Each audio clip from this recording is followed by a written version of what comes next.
Okay, I think we're live now. Thank you all for joining. My name is Jacob Siegel. I'm a senior editor at Tablet Magazine. And tonight I've got Lee Smith, who's the author of The Permanent Coup, out now. You can buy it Amazon, everywhere books are sold. Lee's also a tablet columnist, and he'll be in conversation with Pulitzer Prize winning journalist, independent journalist Glenn Greenwald. Glenn can be found at his Substack. Topic for tonight is Ukraine and the deep state. So if you have questions, you can send the questions in. I believe through the chat feature, we'll get to as many of them as we can. But without any further delay, we don't have too much time tonight. So I want to start by asking both of you actually a simple question. I think Glenn comes from what in the American political sphere used to be called the left, maybe still is the left or is associated with that. What used to be called the left generally. Lee, I think Lee Smith is generally placed on the right in the American political landscape. And here we have in the war between an imperialist aggressor, the Russian state, led by an authoritarian leader, Vladimir Putin, attacking a small independent nation, Ukraine, what appears to be an ideal case for American leadership on the global stage. It would appear to be that the kind of situation, the kind of conflict on which perhaps the left and right could agree that this is where American power really can make a difference and really ought to be involved in adjudicating a just peace. So I'd like to hear from both of you what you think about that. Isn't this a case where American power really should be involved and determinative? And Lee, let's start with you. Is this not a case for America to assist an independent nation in standing up against an aggressor? I thank you, Jake. I suspect as our conversation continues, what we'll find out is people nominally on the left and right will wind up agreeing that the United States has made many blunders to have led us to this point.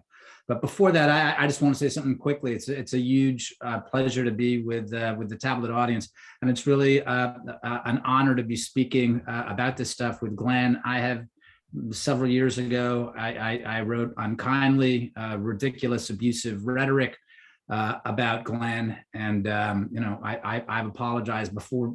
And the reason I want to put that out is that kind of rhetoric. The issue is not just that I was wrong, though I was wrong with what I said, the argument I was making. I think the important thing is that kind of rhetoric and that kind of language prevents us from having the kinds of discussions that we need to have in general, and that I think that we're going to be having over the course of the next hour. So thanks again. Thanks so much to you, Glenn, and Jake. Thanks to you, and thanks to all of my colleagues at Tablet as well. My argument. I did a piece for Tablet which came out last week, and my argument is not looking forward what kind of role the United States can have brokering some sort of peace, but what role the United States has had, both Republican and Democratic administrations and the US national security establishment in general, in pushing a small power, what I've described as a buffer state, up against a much larger, more dangerous power and right on its border. This was reckless and irresponsible statecraft. And now we're seeing that Ukraine, the political class of Ukraine should have been more judicious as well. But it's really the role and responsibility of a great power like the United States to use its leadership more wisely and to understand the different issues with foreign states around the world, whether we are on friendly terms with them or whether these are often adversarial regimes as Russia has been for a while. It's not an enemy. That's not how we think about it. The U.S. and Russia's coordinated on many things in the past, and they still are coordinating on things now. But the issue was the United States having a large role in creating the situation we're watching unfold right now. Thanks, Lee. Glenn, what about you? I would pose the same question. Is this not an instance in which American power might be, listen, we all understand that there have been some significant lapses in the exercise of American power over the last 2 decades, and mistakes have been made, as they say. But what about now? Is there not an opportunity here for the U.S. to intervene, perhaps the U.S. state to use its power in a meaningful way, especially since other states obviously it's not simply a conflict between Ukraine and Russia? So first of all, thank you to Tablet and you, Jacob, for the invitation. I'm really delighted to be here, and I really appreciate the nice words and the apology Lee offered at the beginning. I'm certainly somebody who has had my own share of using ill-advised or unnecessarily vitriolic rhetoric in the past, and I know I've always felt very good when I was able to acknowledge that, stop seeing the person as kind of a pixelated screen image, and understand that it's an actual human being, and that there's almost generally to all human beings nuance, and not this kind of Manichean image we create of people, either pure good or pure evil. Very few people are. So I always think it's good for the discourse, really healthy, whenever anyone acknowledges that and that they have played a part in that. So I certainly have, and I appreciate Lee's acknowledgement too. On the substantive question, I think in many ways, especially now, your question isn't this a perfect moment, a perfect situation for the United States to use its moral leadership or use its power in order to foster positive outcomes? And for me, it's almost the worst possible case for the United States to do that. And I say that for several reasons. One of which is that in order for a country to play that role, you would have to be able to credibly invoke either legal or moral principles that you believe are universally applicable. And I presume the principle you would really most want to invoke is that it's always unjustifiable for a country to attack another country without first being attacked, or without there being an immediate threat of an attack by that country. That's certainly been international law under the UN Charter, under what we call the rules-based international order. That's the definition of a war of aggression, which even the Nuremberg trial said was the greatest of all crimes that the Nazis committed, and the purpose of the Nuremberg trials was to prohibit those. So if you look back, whatever motives you want to ascribe, if you want to call it a blunder or just like a reckless disregard for legal convention, the unfortunate reality is that the United States over the last 20 years has attacked many countries which were not credibly threatening to attack it, let alone posing any real threat. Obviously, the most obvious example is Iraq, but there are others as well, including Libya, which the United States did with NATO, but without UN approval. Certainly, Libya wasn't threatening the United States. They have bombed many other countries. They occupied Afghanistan, lots of different ways that I think in the United States, we tend to like to think of our own government as being this noble enforcer of freedom and democracy and a rules-based international order. But in most places around the world, we've lost our moral credibility to do that. And that obviously doesn't mean that what Russia did is any more justifiable. The fact that we've done it too, and I think it's very hard to say what is Russia doing in Ukraine that the US didn't do in Iraq. But what it does is it makes it more difficult for the United States to play the kind of role that you're envisioning. Beyond that, and I know Lee has written about this, this is a case where the United States is not some neutral party and then can kind of float in and play the peacemaker role. The perception of Russia, and this is not me saying it or RT saying it, this is top US officials and scholars on both the left and the right for 20 years, the legitimate perception of not just Putin, but Russian leaders is that NATO expansion up to the previous Soviet borders, up to what is now Russian borders, and especially to threaten NATO membership for Ukraine, is incredibly provocative. And the fact that the US has been leading that and also has been more or less governing Ukraine right on the Russian border since 2014. Remember, Burisma didn't pay $50,000 a month to the son of a Ukrainian leader. They paid $50,000 a month to Joe Biden's son because it was really Joe Biden governing Ukraine. We were involved in every aspect of that. So I think it's very difficult for the United States to now play this peacemaker role. The one thing I think we could have done, and that a lot of people were advocating that we should have done, and those people generally were attacked as Kremlin apologists or Russian agents. Tulsi Gabbard was one of the most vocal, is the claim of the Russians is that their primary grievance was we were threatening NATO membership for Ukraine, and that all they wanted was a formal vow by the United States, by NATO, by Ukraine, that they would never be put into NATO. And we just refused on principle to give that. Now, maybe it's possible that Russia would have attacked Ukraine anyway. That was just a pretext. We'll never know that counterfactual for sure, because the US rejected that opportunity to play a peacemaking role, to avert war through diplomatic concessions, and even now won't do that. So I think the time for the United States to have played this kind of elevated and more noble peacemaking role, where they could have used its power to avert conflict instead of fomented it, was, 3 weeks ago or 2 weeks ago, when Secretary of State Blinken said, our principle of open door policy for NATO is so sacrosanct that we will never renounce it, even if it means averting this horrific war that's about to happen.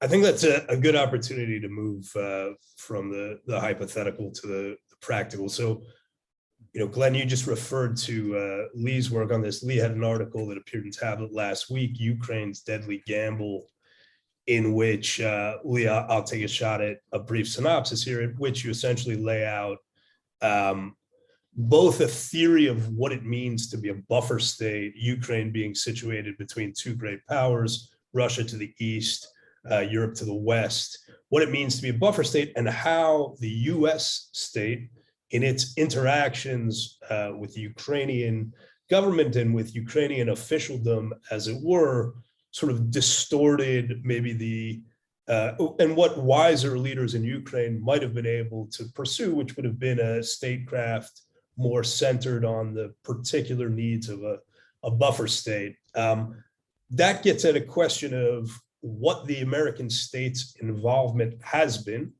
if it hasn't been perhaps the more elevated role that was possible. Lee, can you describe for listeners now, what has America been doing in Ukraine?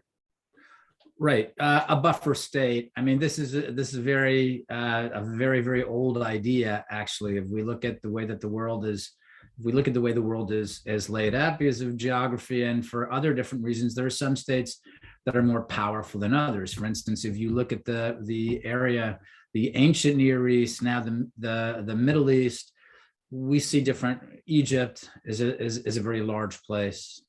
Iran, what has been Persia before in the past. Turkey, whether that was the Hittite Empire, whether that was the Byzantine Empire, and all of the countries in between these, and what we now know as countries, these are smaller places, right? We often refer to them, if you read tourist brochures, right, you will hear people describe a place like Lebanon as the crossroads of civilization. You never want to be a crossroads of civilization, because what that means is that greater powers have marched through where you live, back and forth, again and again and again, right? It's a curse. It's a geographical curse. What United States policymakers should have understood, right? What they should have understood was that using Ukraine as a goad against Russia was likely to put the Ukrainians in a very, very bad situation. I mean, I'm not saying this would have been a good idea, but had the United States said, look, we have such a problem with Russia after the fall of the Soviet Union, and we are so determined to change that regime entirely that we're willing to go to the wall for the Ukrainians. We're going to put missiles. On Putin's border, and then we're going to commit troops, whatever it takes. Look, again, I think this would have been a terrifically bad idea. This is a horrible idea. But here's another horrible idea: to employ half measures and to send a much smaller power out against a greater power. When again, judicious statesmanship would have been, look, we understand the situation of the Ukrainians. They have to deal with the Russians on one side, and there's Europe, there's the West on the other side. So how do we do this? How do we manage to get along?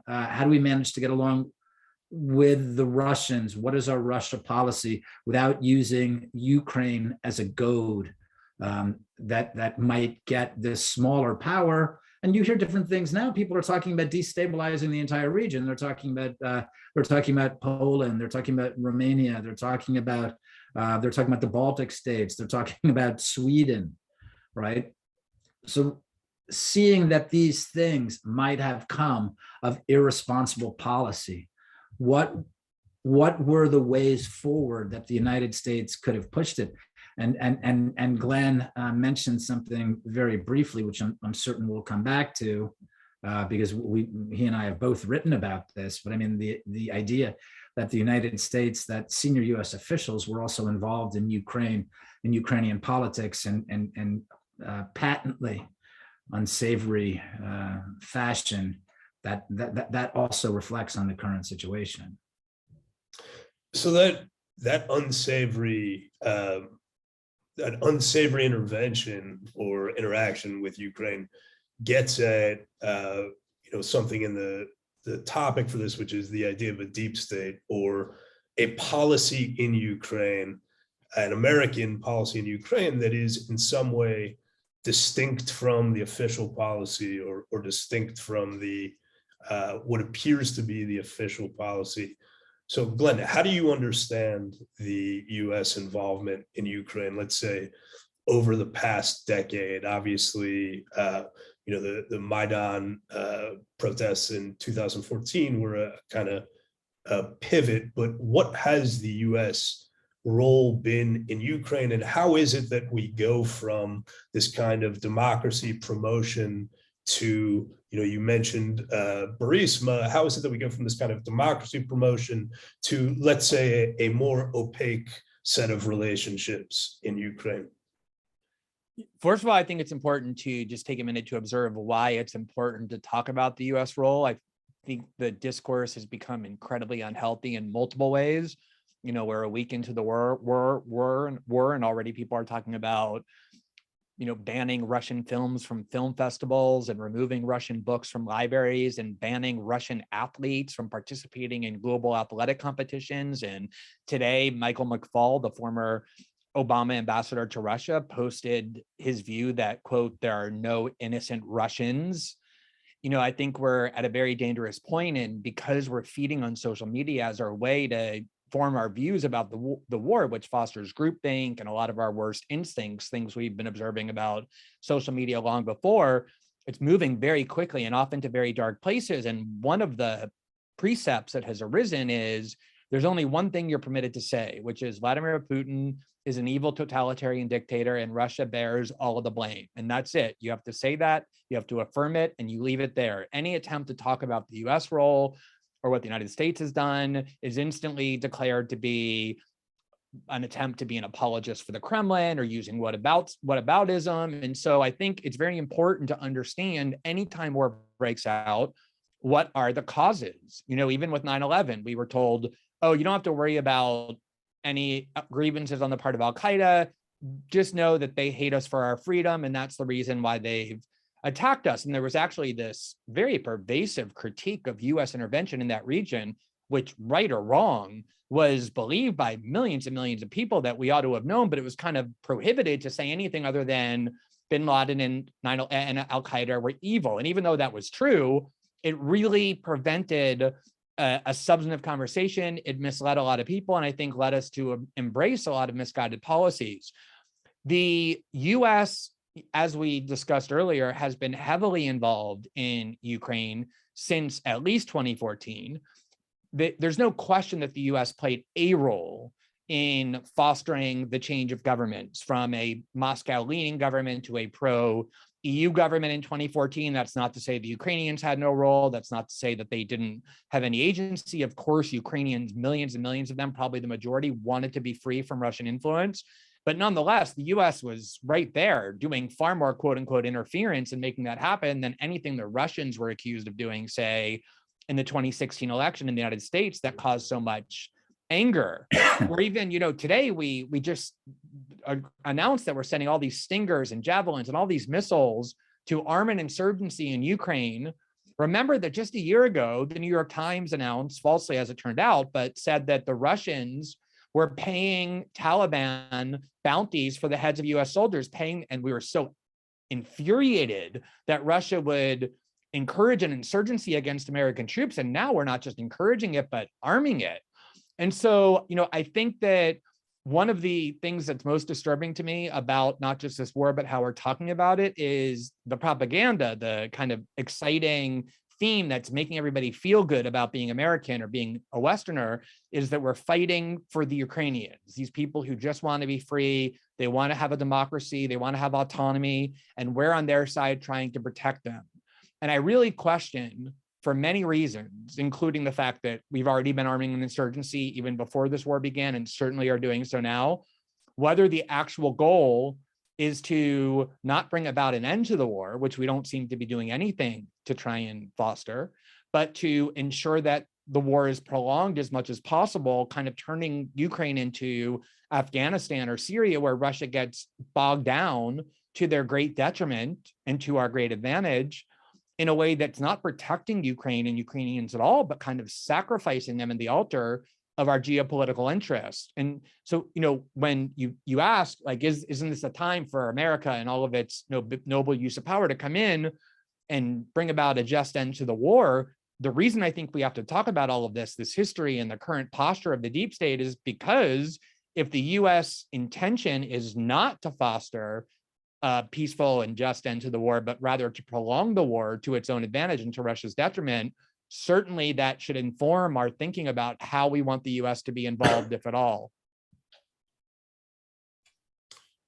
Let me ask you a follow-up question, Glenn, because you're talking about the kind of momentum towards escalation in Ukraine. But if I'm listening to the White House press secretary, Jen Psaki, if I'm listening to the president, I'm hearing them say we're not going to commit troops, the shooting down a no-fly zone, pardon the pun, unintentional, but saying no, a no-fly zone, which had been kind of cavalierly suggested by any number of people who perhaps were not fully aware of what that would entail in terms of the commitment of the American military into a conflict with a nuclear armed nation.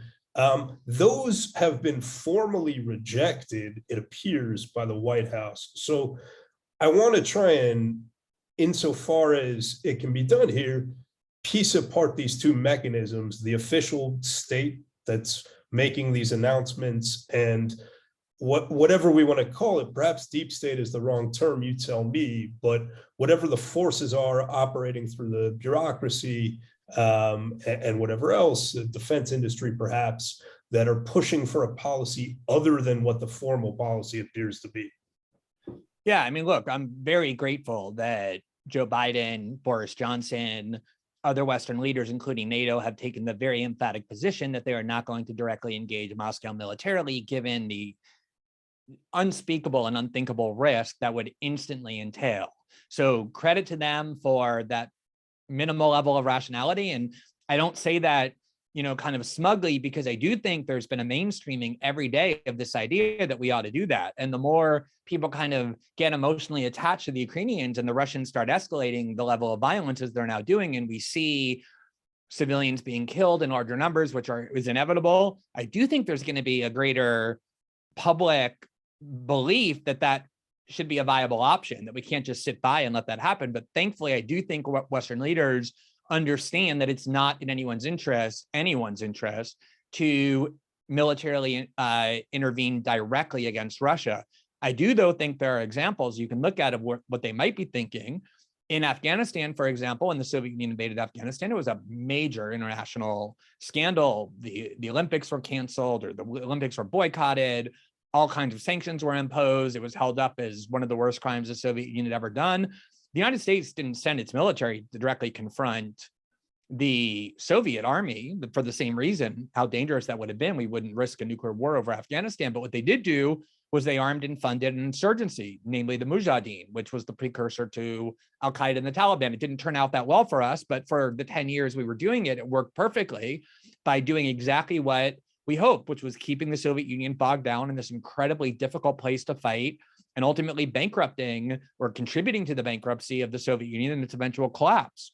We did something similar in Syria. We didn't send our military in to confront Bashar al-Assad or the Russian army that was supporting him as a key client state. We spent billions of dollars through a CIA clandestine war to arm, certainly indirectly, if not directly, al-Qaeda, other Islamic radicals who were fighting to overthrow Bashar al-Assad. And we never quite gave them enough weapons to win. Obviously, Assad is still there, but we gave them enough to keep the war going and destroying Syria. And that is my biggest fear, is not that the US will end up directly militarily engaging with the Russians in Ukraine, although I do think it's possible when you kind of get this level of intensity for that unintentionally to escalate. It certainly in history has before. My much bigger fear is the decision to seize on this opportunity to turn Ukraine into Afghanistan or Syria, which is something that will cause immense suffering, first and foremost, for the Ukrainians that we're supposedly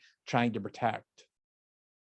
If I can just follow up here, yeah, I agree with Glenn, and I may be more concerned that he is that this can spiral out of control again, because we have a history of irresponsible policy making regarding Ukraine, and the idea that this fervor has been stoked, and we have to do something. There's something we need to do. I do not think that the Biden administration or the Boris Johnson government, as Glenn said, want to start a real shooting war with American and British troops with the Russians. But yeah, absolutely, this is a real danger.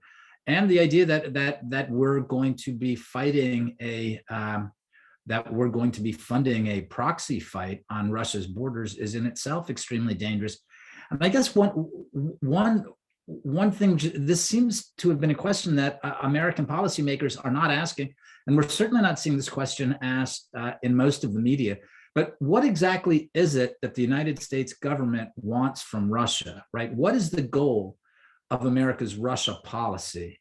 Do we just want a different leader, not Vladimir Putin? Do we want a different government? Well, what kind of government do we want? Presumably a democracy, but what does that mean? And why is having a democracy presiding over the Kremlin important? Look, I'm trying not to take a position on this one way or another. I'm just saying it strikes me that what we want to have happen in Russia, that should formulate the next steps that Western policymakers should take. Again, is this just a pointless exercise because we did it so long? We're accustomed to fighting Cold War proxy battles, and that's just how we're going to continue to engage with Moscow, while at one hand coordinating with Moscow on certain issues, whether it's regarding the Iran nuclear deal, and contesting Moscow on other issues like Ukraine. What is the point? What is the larger idea here? And it appears right now that whatever the idea is, and there probably isn't one, but the lack of an idea, the lack of direction, is part of the reason we have a conflict right now in Eastern Europe. Let me ask you about that. Go ahead, Jacob. Yeah, please go ahead. Well, no, I just wanted to quickly add, as far, I alluded to earlier to the difficulty of claiming that we're there to uphold the international rules-based order, given our own conduct in invading other countries. I think it's just as difficult to claim that we're trying to protect democracy in Ukraine or spread it to Russia in light of how often we support and prop up some of the world's most savage despots, even if there are good rational reasons in our interest to do so, whether it's Saudi Arabia or Egypt or the United Arab Emirates and countries in Latin America. Historically, we've often not fought against, but installed and then propped up authoritarian and even totalitarian and despotic governments when it was our interest. And the world knows that. If you say here in Brazil, oh, the US just wants to help and spread democracy, a country that had its democracy toppled by a CIA-assisted coup in 1964, people will just cackle at the idea. And I think there's a credibility problem there. And then the other thing I just want to note is, there's this kind of idea in the ether that There's nothing the US or NATO has done that's genuinely threatening to Russia in Ukraine. And in an ideal world where power wasn't abused and great states didn't use their power to their advantage, it would be great if countries just had the sovereign right to join whatever alliances they want and be partners with whoever they want, put whatever weapons they want in their country, and no one could say anything because it's their sovereign territory. But obviously, if you just use a little bit of empathy, which is why so many of the people saying that NATO expansion up to Russia's borders is genuinely provocative are people who are sort of right-wing realist, or people who have been in the US foreign policy apparatus for decades. They're looking at it from their perspective and saying, well, obviously, if Russia or China led a military alliance and announced that they were putting Mexico, Canada, Cuba, and Venezuela into it, and at the same time, we're flooding these countries with lethal arms specifically designed to fight against us, and simultaneously micromanaging their politics, we wouldn't say, well, look, Cuba and Mexico and Canada and Venezuela are sovereign countries. They have the right to join whatever military alliances they want. You know, in 1962, we had a test case where the Cubans asked the Russians to put nuclear weapons on Cuban soil to deter another US invasion. And obviously, the position of Washington was not, oh, well, you know, that's just Cuba exercising their sovereign rights. It was, this is so gravely threatening that we are ready to almost start a nuclear war over it or risk a nuclear war with Russia. And we came very close to one. That's how dangerous it was perceived. So I think sometimes we as Americans are so accustomed to seeing the world as the world's superpower, which is a great place to be, but it prevents us sometimes from trying to understand how we would react if we were in a similar situation. Can I Sure. because we've been talking a lot about the legitimacy of the United States around the globe, or the legitimacy of American democracy promotion around the globe. And this is something I've been writing about for a few years, but this is something that Glenn has been writing about for a long time.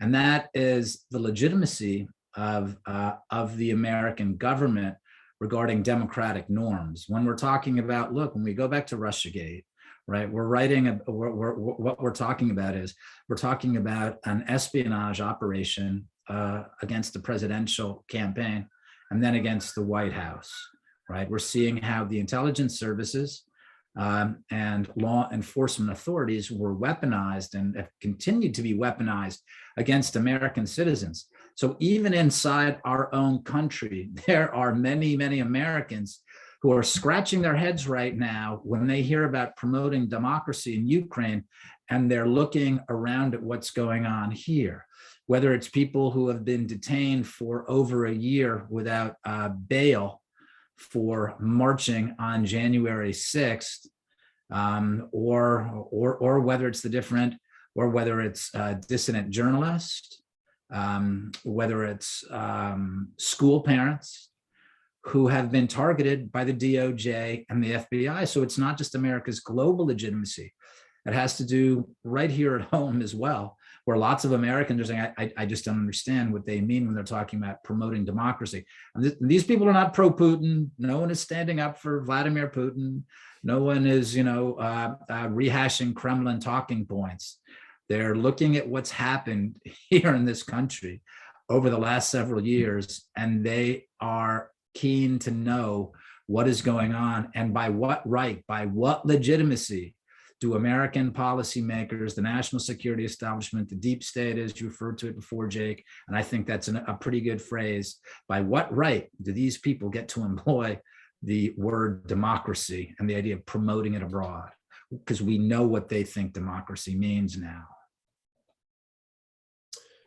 Yeah, well, so look, I think let's take off the table any suggestions that anybody here, obviously, but also that anybody expressing reservations about American involvement in the war is pro-Putin. You're going to disorient me if you do that. I'm not accustomed to participating in conversations. I'm sorry. All right, Look, they're breaking into restaurants. Did you see this? The Russia House in Washington, D.C. Yeah, I saw that. There was a flag. A lot of this happened. We're actually seeing a replay. A lot of this happened in 2016 and 2017 when they started running the information warfare campaign about Trump being a Putin stooge. And they did it at the time as well. So we're seeing This is not a new thing, and it's a terrible thing. And Glenn talked about what Michael McFaul was saying today. I mean, this is, you know, these people just feel empowered to say whatever they want about, well, whether it's about the Russian public or whether it's about the American public, and it's dangerous and disgraceful. So, I mean, it raises a very fundamental question, though. If you're somebody who grew up not thinking of American democracy as being somehow fundamentally compromised, you by an internal espionage operation directed against a sitting president, for instance, or other potentially undemocratic and disqualifying activities, you might have been, acculturated to an idea that there is a opportunity, perhaps not right now at this instance, but in general, for the exercise of American power for good, and for America to act on the world stage in a way that can be beneficial both to Americans and perhaps to the world. Lee, if I understand what you're saying correctly, though, we're at a point now where perhaps the current American ruling class is incapable of that in principle, in theory. Yeah, is that a fair? Yes, it's a disaster. They're broken, and I mean, this ruling establishment, no, they're not worthy of the country. They're not worthy of the country that they govern, if they're elected officials, or that they're sworn to protect and serve if they're bureaucrats. And this is what we've seen over the last few years, and it's a tragedy in that way. It's not a tragedy. It's not a tragedy for America. I mean, this is still a great country, and populated by amazing, terrific, courageous, brave people, and there are leaders all over this country. There just aren't many calling the shots on American foreign policy. But what that means is that however dire or rousing a situation might seem, however impassioned we might be about the calling to action at this stage, it seems like what you're saying is there's something so fundamentally broken that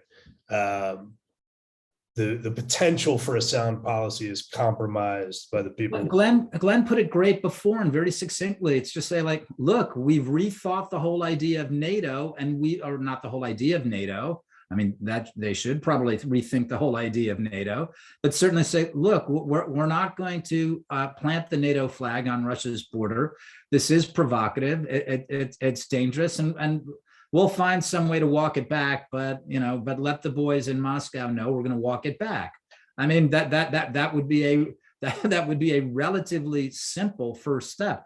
The idea that the United States, that the Biden administration, the national security establishment, is so far dug in that it has to make you ask why. Because again, this is not a wise wise decision in terms of statecraft. So what is going on here? And just like, hey, Jacob, on the point that you're raising about, well, whether Americans have lost so much faith and trust in our government and how we perceive our country as a result. And I think the distinction Lee drew is absolutely correct, that huge numbers of Americans love the United States, want to live in the United States, love its founding principle, love its ethos, love its people, but hate its elite institutions. And those two things have to be separated, and they often are. And, all of us we're old enough to remember, unfortunately, having lived through 9/11 and hearing, this changed everything. This is going to change everything. And it certainly had a big impact. I'm not sure it did change everything. I think, and that's because we unified against the forces that attacked us in outrage and rage and a desire for vengeance and justice. But certainly the thing that started the biggest change was not the attack itself, but the recognition that our government and our media had justified a massive invasion, the commencement of a new terrible war against the country based on claims that turned out to be completely untrue. And when you add onto that, things like the 2008 financial crisis, where all the people we were told to trust to be the guardians of our economy presided over its collapse. And then the people who were most protected were the people on Wall Street who caused it. And the people who suffered the most were ordinary Americans. And the reverberations of that continue to this very day. A whole generation in debt, without homes, that further added anger and distrust to our elite class. But for me, what actually changed everything was the election of Trump. Because if you look at how the US elite class interpreted and talked about that event, it was not as the election of someone who was incompetent or has an ideology we oppose. It was as an existential threat to American democracy. He was a new Hitler figure leading a white nationalist fascist movement bent on the permanent destruction of American democracy and replacing it with a white supremacist dictatorship. That really is not the fringe on the left-wing view, but the mainstream view of Trump and his movement, especially after January 6th. And if you actually believe that, and there are plenty of people who really believe that, it's not surprising that they are resorting to very extreme lengths in order to do what they perceive as necessary to combat it. And this is the thing that I find most disturbing is, starting with Russiagate and all the people who got banned off social media in 2017 and 2018 in the name of people who were supporting Trump, who were too dangerous or spreading disinformation, particularly into the COVID pandemic, where we spent 2 years just meekly accepting the idea that no one could be heard if you questioned or dissented from the decrees of the World Health Organization and our own public health officials, even though they proved to be wrong repeatedly. And we just kind of said, yes, Google and Facebook are benevolent and deserve our gratitude for censoring. In fact, they should do it more. Into the last week, where we've watched amazing things with almost no opposition. People, YouTube, meaning Google, and Facebook just wiped RT and Sputnik off of the map of the internet in Europe. If you're in Europe, you cannot access those news channels, even if you want. You see this kind of censorship taking place all over now, and people are calling for more of it. And so what we're being conditioned to accept is the kind of regime of censorship, of the denial of civil liberties, like we saw with some of the Russiagate prosecutions, like we saw with some of the treatment of the January 6th nonviolent defendants, that if we looked in other countries and saw it happening, we would say, how could the people of those countries possibly acquiesce to this? It's so blatantly repressive and threatening. And yet I kind of understand much better now how populations accept it, which is they're fed a framework that's designed to make them think like it's not the thing they're told to hate. So the people who are being censored aren't being silenced because of their political opinions. They're being censored because they have blood on their hands because they're spreading COVID disinformation, or they're spreading lies in order to justify an aggressive war that is killing huge numbers of people. And people say, oh, okay, these aren't honest voices. These are criminals. These are national security threats. Of course, we need to silence them, but that's always the justification used for censorship. And so I do think a lot of Americans are looking at the United States, and when they hear our leaders saying, we need to go defend democracy 6,000 miles away, or we need to go spread democracy, a lot of Americans, I think justifiably so, question whether the pillars of democratic values exist in anything but name only in the United States in many sectors, and see that danger, I think, growing rapidly.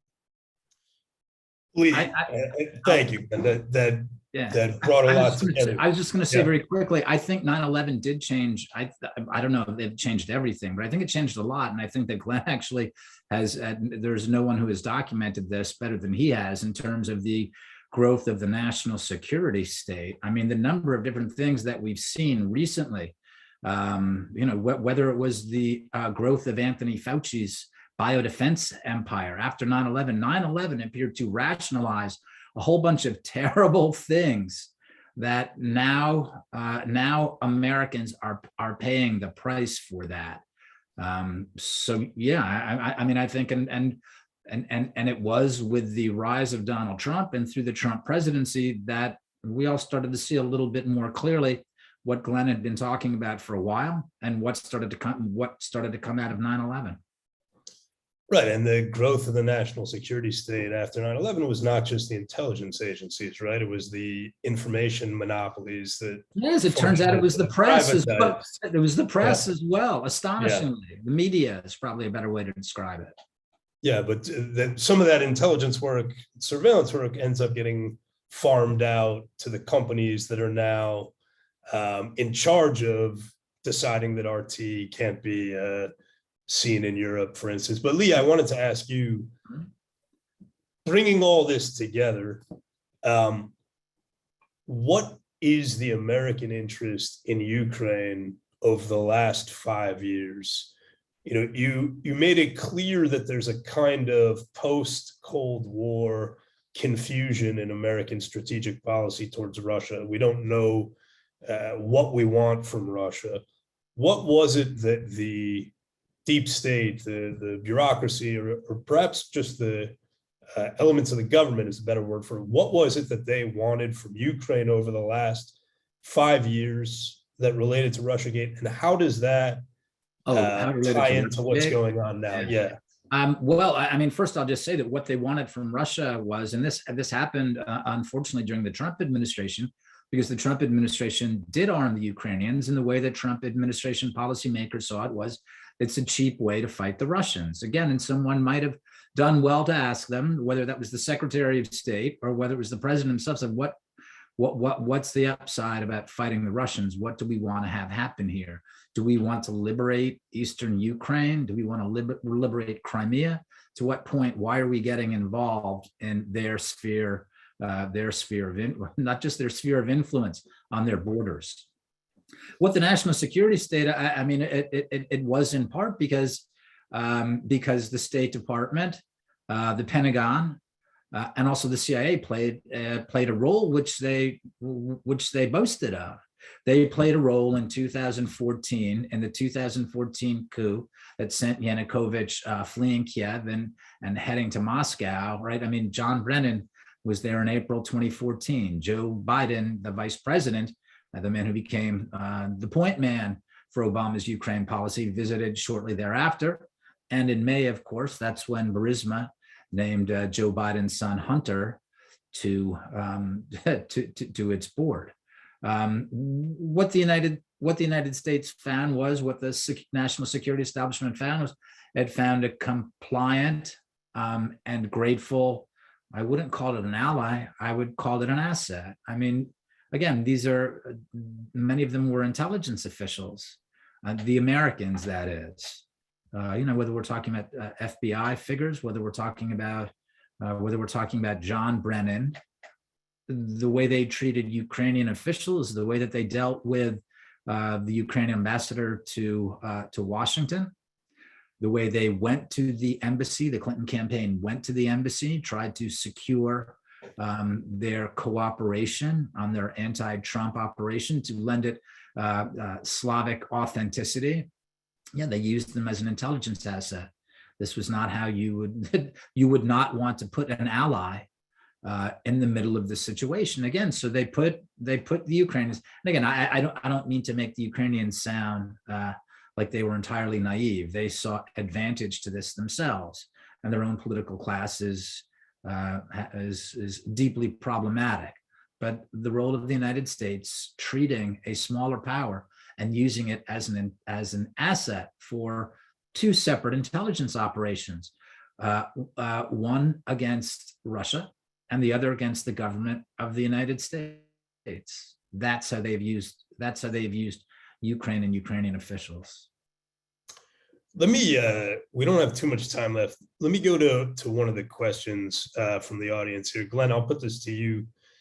Putting aside whether American democracy is flawed, it's clear that the Ukrainian people want to keep their independence from Russia.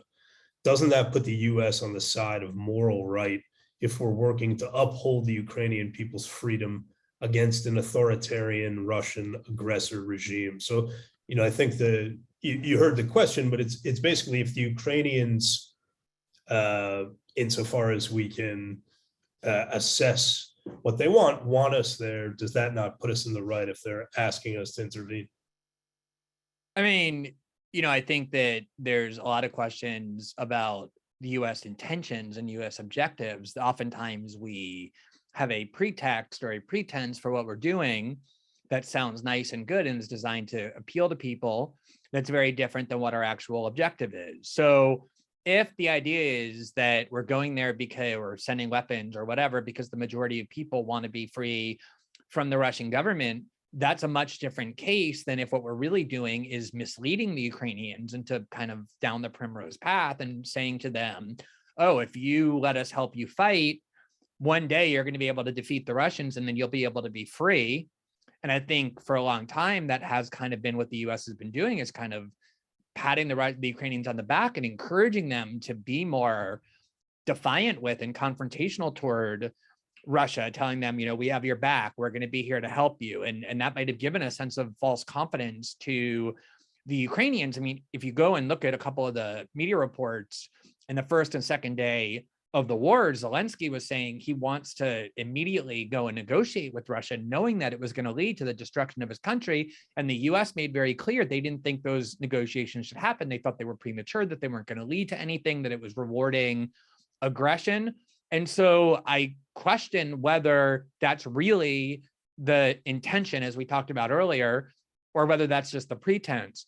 And again, the other aspect of it is that if you want to claim that you're interfering in another part of the world because you believe so much in the importance of protecting and defending someone's autonomy, you need to be able to convince people that that principle is the one that actually motivates you, so they won't think it's really just your excuse for serving your own interests.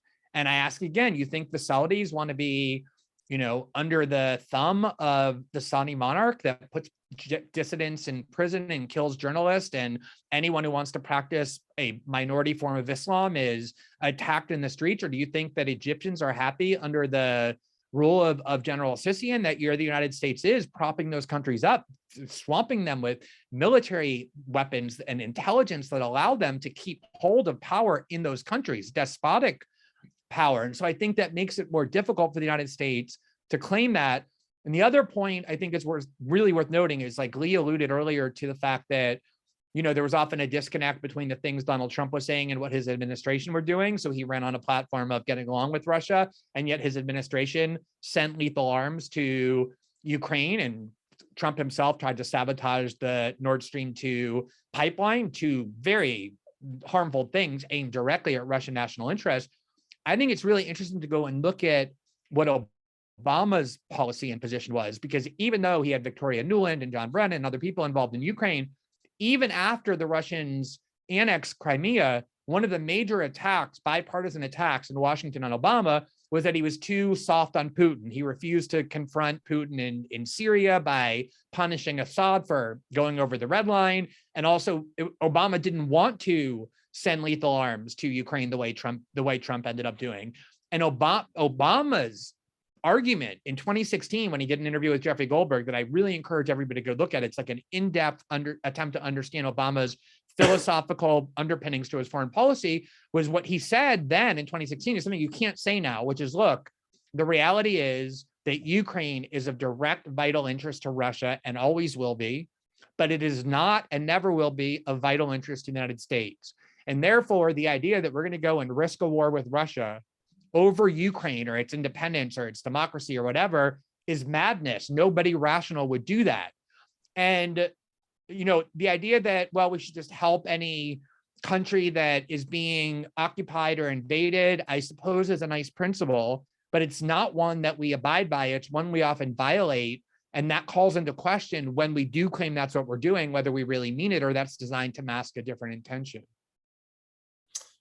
Thank you. I think we've got time for one more question, and we've got one here concerning NATO and the Baltic states, which is essentially, would the Baltic states, given everything that's been said here, would the Baltic states be better off if they were not in NATO? Would they be safer if they never joined NATO? Lee, let me ask you a slightly different version of that, which is, how should the Baltic states understand NATO now?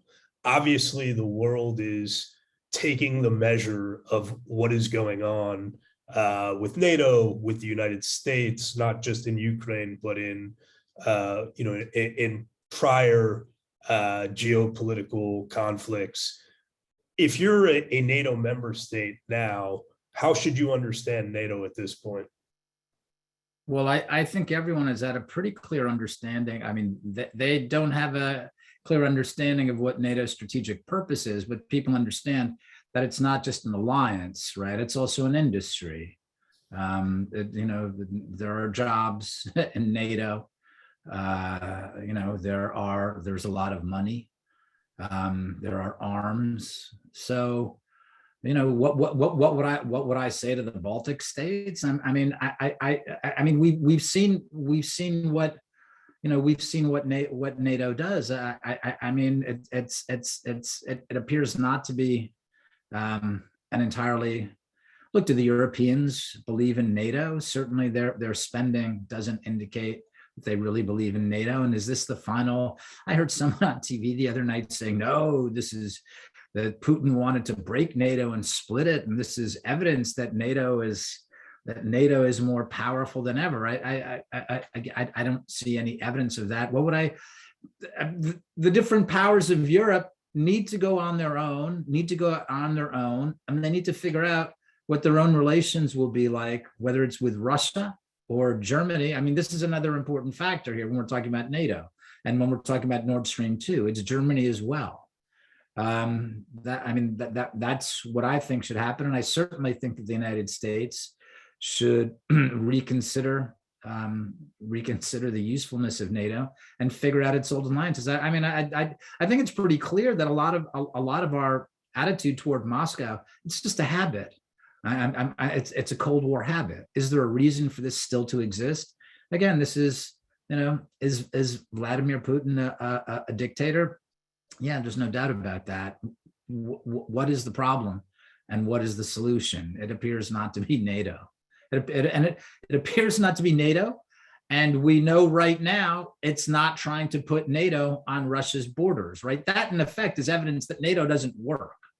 Right, NATO in fact has gotten Eastern Europe in trouble. We got 2 minutes left here, Glenn. Very quickly, what is the appropriate role for the press at this point? You've written a lot about how the press covers war, and we're in a situation now where there seems to be a lot of momentum and a lot of escalation and not a lot of reflection. So what would you say should be the role for the American press at the moment vis-a-vis this war? The core function of the press anywhere, if it's a free press, is to sort fact from fiction, regardless of who's served or undermined by that exercise. And I think there's been a gigantic failure on the part of the media to do that. They've seen themselves as agents of the Ukrainian government. I understand the impulse to want to help Ukraine. I certainly understand why the Ukrainian government wants to disseminate false propaganda. That's a completely typical tool of all states at war.